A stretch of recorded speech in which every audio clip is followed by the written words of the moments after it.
not allowed to speak for myself about my innovative ideas for ensuring that people of color have a voice, not just a vote.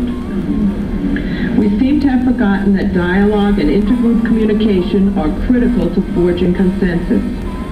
I do not believe that avoiding controversy is the same thing as building consensus.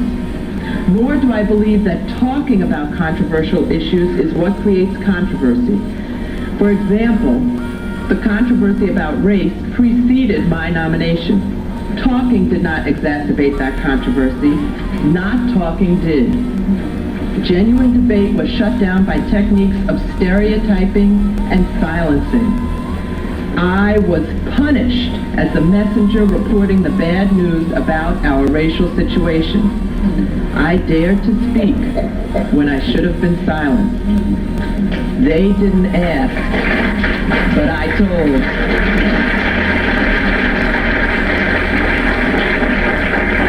One of the reasons I was committed to pressing forward with confirmation hearings is that I knew a Senate hearing was not just another daytime television talk show. Given the controversy my nomination had attracted, a Senate hearing would have been an unusual, proactive opportunity to turn the attention of the American people back to the unfinished agenda of civil rights. But that discussion must still occur. We have to move beyond the policy. We have to move beyond the state of denial. We have to move beyond don't ask, don't tell. What are the costs of this policy? Well, certainly my nomination was a casualty, but frankly, this was not about a job for me. I never gave up my day job. I have a job. In fact, unlike many other black and brown people, unlike many Asian Americans, unlike many disabled people, unlike many women, unlike many poor people, I have a job for life. I am a tenured law professor. So this was not about how I was treated personally. It is about a country's fundamental obligation to its democratic values. Why should people who are ignored, who are disrespected, who are written out feel any commitment to work within the system? That is certainly one lesson of both recent scandals involving vote suppression in New Jersey and actual absentee vote fraud in Philadelphia. Many people now agree with Milagros Robledo, a Latino voter in Philadelphia, who says, and I quote, "I know now what my vote means. It means a lot to politicians. It means nothing to me." So ultimately, my nomination is a metaphor. It is simply a metaphor for the way many people of color and the issue of race and racism are viewed by too many other people in this society. My nomination has become history. But unfortunately, and more importantly, issues of civil rights and racial justice and fairness have been consigned to a similar fate. They once were important, but unless we want to be known as race-obsessed radicals, we are no longer permitted to discuss race in polite conversation, and certainly not in law review articles. Remember the policy. Don't ask, don't tell, don't pursue. In so many ways, my nomination symbolized the perception gap between blacks and whites on issues of race and racism. We are letting others define us. We are letting the appearance of diversity pass for genuine diversity, and we are not talking about race. They don't ask, and we don't tell. The 1968 Kerner Commission was a bipartisan presidential advisory group that was formed by President Johnson to investigate the causes of urban unrest in the 60s. In 1968, the Kerner Commission found that the nation was rapidly moving toward two increasingly separate Americas, one white, one black. Within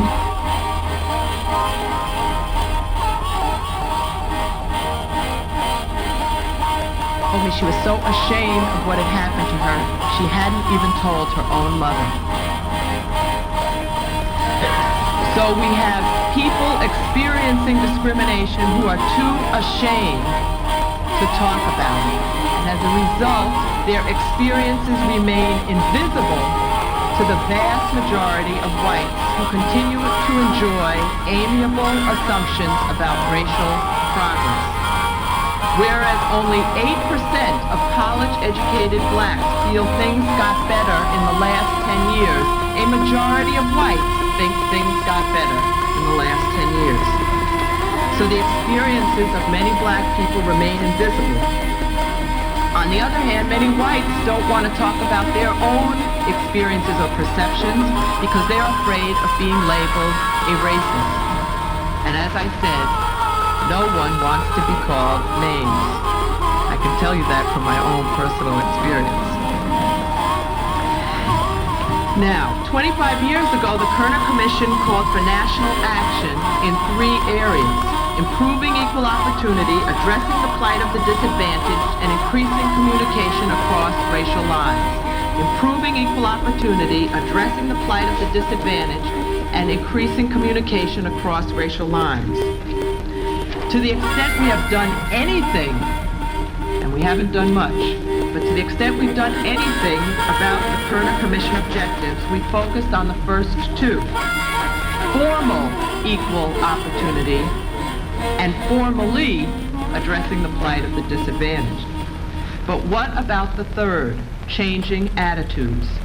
Ironically, our failure to create new attitudes or to overcome polarization helps account for a sense of paralysis that we are now experiencing, in which too many of us believe that the problems defy solution, or that the solutions are the problem. A nation of laws, we like to believe that when they are changed, attitudes will change along with them. This is naive. Anna Quinlan is a reporter for the New York Times, and she has talked to many college campuses and finds that in those college campuses, she is often faced by young white men who are also angry, who have also found their own reason to hate. She reports, for example, about a young white man who rises and asks about the future. What, he wants to know, can it possibly hold for him when most of the jobs, most of the good positions, most of the spots in professional schools are being given to women, and most especially to blacks? The worried young white man has internalized the newest myth of American race relations, and it has made him bitter. It is called affirmative action. All good things in life, he has learned, from college admission to executive positions, are being given to black citizens. And the verb is critical. Given. Never mind that you can walk through the offices of almost any big company and see a sea of white faces.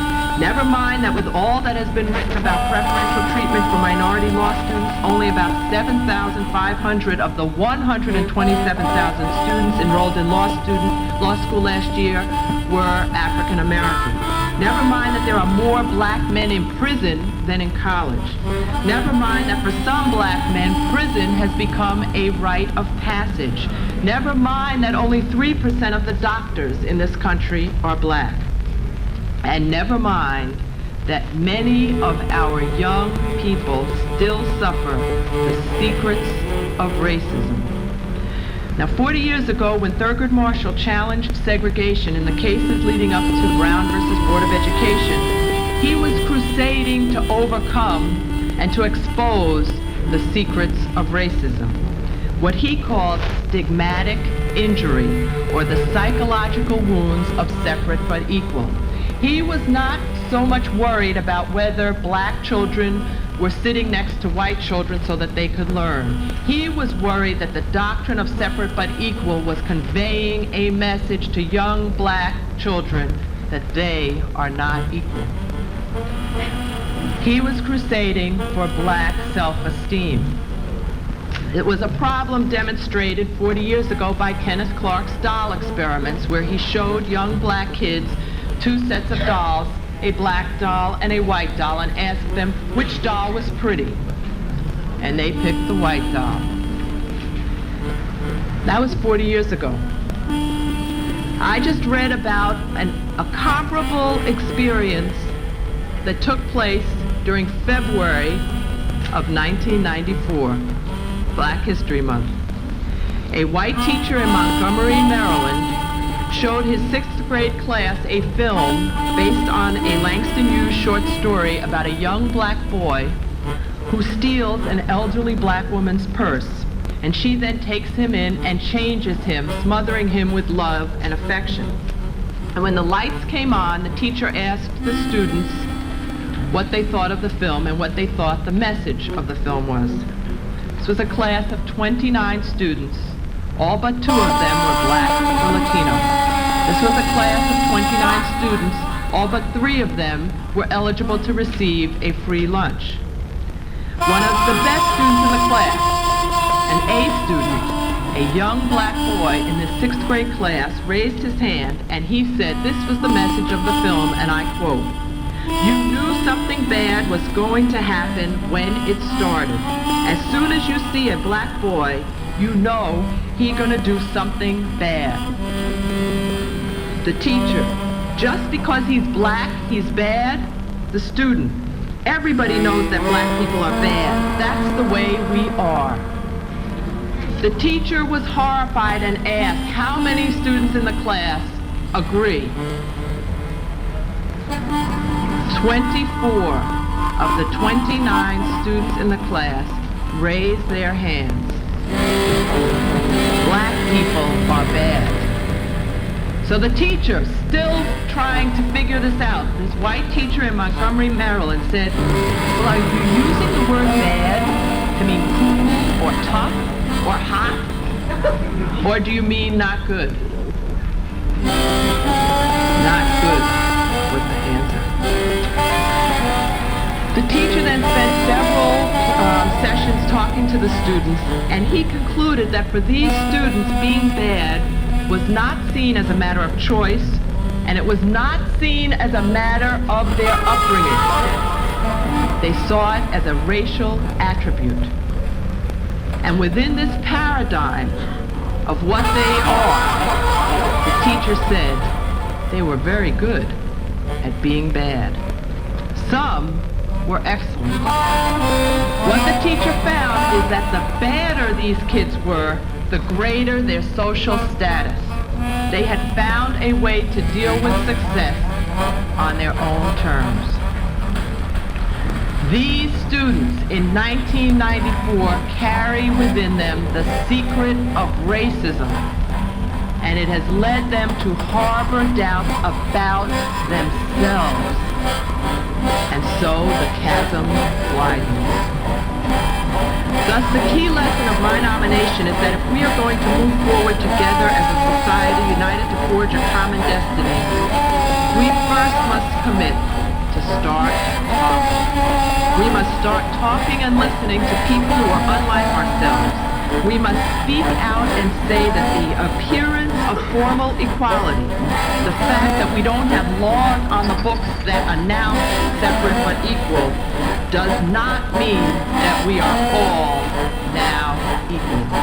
We are different in critical ways, the most important of which is that we often use the same language, but we mean very different things. We may all think of ourselves as Americans, but as I said, we don't live next to each other, we don't go to school together, and we certainly don't talk to each other. Now, there's some politicians who are willing to talk, and there are even some white politicians who are willing to engage in honest talk. One of those politicians is Bill Bradley. When he played for the New York Knicks, according to Sam Roberts, a reporter, Bradley proved that some white men can jump. But according to Roberts, when it comes to discussing race, most run. Bradley, however, does not run. He candidly confronts the dilemma. After the LA riots, he declared, and I quote, "When politicians don't acknowledge that just as slavery was our original sin, so race remains our unresolved dilemma, they cannot lead us out of crisis." Or even more to the point, Bradley asked, "When is the last time any of you had a conversation about race with a person of another race?" With the help of politicians and other leaders, we can support the important work of open dialogue. We may feel uncomfortable with such honest talk, but our common destiny depends upon it. Now, certainly it's difficult to have a public debate. And it's certainly difficult to have a public debate about race, especially when, as Professor Cornel West tells us, public life itself has been gutted. We've lived in a period of the Reagan-Bush years in which the private has been cast as sacred, and public life in general has been evacuated. Think of public education, think of public transportation, think of public health care, think of public provisions, and they're usually associated with black and brown people, and they're associated in people's minds with squalor. So you get a withdrawal and a retreat from public life. One of the ways in which we've retreated from public life is that we have lost the art or the ability to have a meaningful public conversation. Most public conversation takes the form of name pointing and calling and finger pointing. That's certainly what happened to me. Current public debate is little more than posturing. As the former president of the University of Pennsylvania, who's now the chair of the National Endowment for Humanities, says, in this kind of argument, one is either right or wrong, for them or against them, a winner or a loser, and there's no conversation. What we have instead is drive-by debate. Now, this may be good entertainment, but it is a disservice to the American people. So I say all of us have to start talking and speaking out. We need to learn how to ask. We need to learn how to tell. And most important, we need to learn how to listen. Some schools, for example, are experimenting with conversation as a way to avoid escalating fights and violence. Some high school students, for example, are learning to call time out or squash it when things get tense. They are learning to talk out their hostilities rather than act on them soundbite style. I didn't get a hearing. I didn't get a chance to talk. But with the help of people of goodwill, we can ensure that other voices are heard. Even if they don't ask, we must tell. But when we talk, we need not speak from hatred. We can be survivors, not victims. We can take the don't ask, and we don't tell. The 1968 Kerner Commission was a bipartisan presidential advisory group that was formed by President Johnson to investigate the causes of urban unrest in the 60s.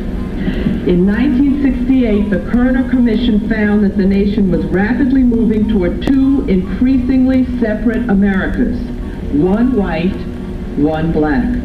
Within 2 decades, in 1968, the Kerner Commission predicted a white society principally located in the suburbs, in smaller central cities, and in the peripheral parts of large cities, and a black society concentrated right here within large central cities.